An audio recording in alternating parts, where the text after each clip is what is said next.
Le travail et l'éthique sont les seuls outils du développement véritable. Nous devons les ériger en principe premier si nous voulons sortir notre pays de la misère. Il n'y a pas d'autre voie. Nos amis les Marocains, qui avancent à grands pas vers le développement, ont créé une instance éthique et réconciliation. Quand on les interroge sur la situation de leur pays, ils parlent non de politique, mais plutôt d'éducation, de santé, de salubrité, d'ordre et de discipline. L'essentiel de leur discours est éthique et développement. Quand on interroge un Sénégalais, faites-en l'expérience sur la situation de son pays. Il parle de remaniement ministériel, de querelles ou de limogeage politique. Que nos dirigeants politiques m'excusent, mais ils savent tous comme moi que ce n'est pas la politique politicienne qui développe un pays.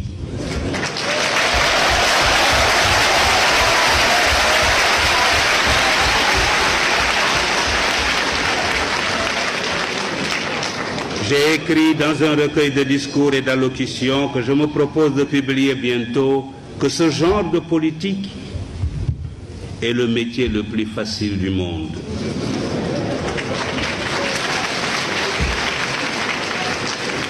Il ne nécessite ni études, ni apprentissage. Plutôt que d'avoir de grands politiciens, cherchons à avoir de grands médecins, de grands ingénieurs, de grands professeurs, de grands spécialistes de l'économie et des finances, et même des savants. Les pays les plus puissants du monde ne sont pas ceux où la politique est reine. C'est plutôt le contraire. Les Marocains ne sont pas les seuls à se soucier de l'éducation, du travail et de l'éthique. L'Asie du Sud-Est, les organisations internationales et même les pays développés ont décidé de s'engager sur la voie de l'éthique. Des comités et des commissions commencent à se dresser un peu partout comme des sentinelles de la vigilance morale sur les routes de la recherche scientifique et technologique, de la gouvernance, de l'entreprise, du négoce, du sport et de toutes les activités humaines. Leur mission consiste à informer, éduquer, prévenir, enquêter, proposer des remèdes ou des sanctions aux organes compétents. L'éthique est désormais enseignée dans plusieurs universités, écoles et instituts. Il nous faut participer à ce mouvement. Il faut alors que dans nos institutions, dans nos organes, nos administrations, nos ateliers et nos bureaux, partout, suivre cet exemple. Il faut que triomphe l'éthique au Sénégal. L'université Cheikh Anta Diop doit donner l'exemple.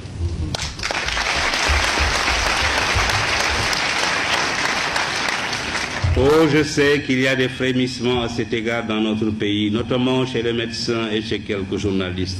Le Sénégal a été récemment choisi pour abriter le séminaire des parlementaires francophones sur l'éthique dans la gestion des affaires publiques.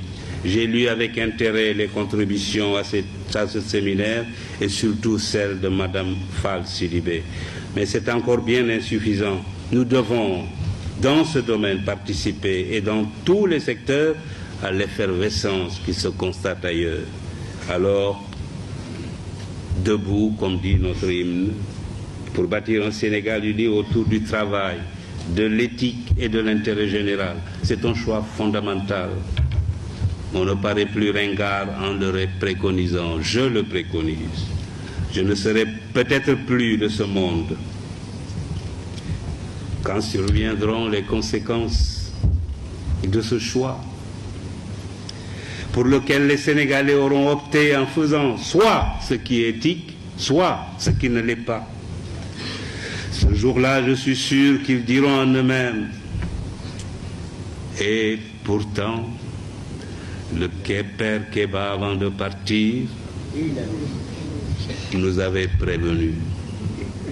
Et d'outre-tombe, je leur répondrai selon le choix qu'ils auront fait. Suivant le cas, heureux, c'est bien, ou triste, mais tout de même rancunier. Après tout, vous l'avez voulu.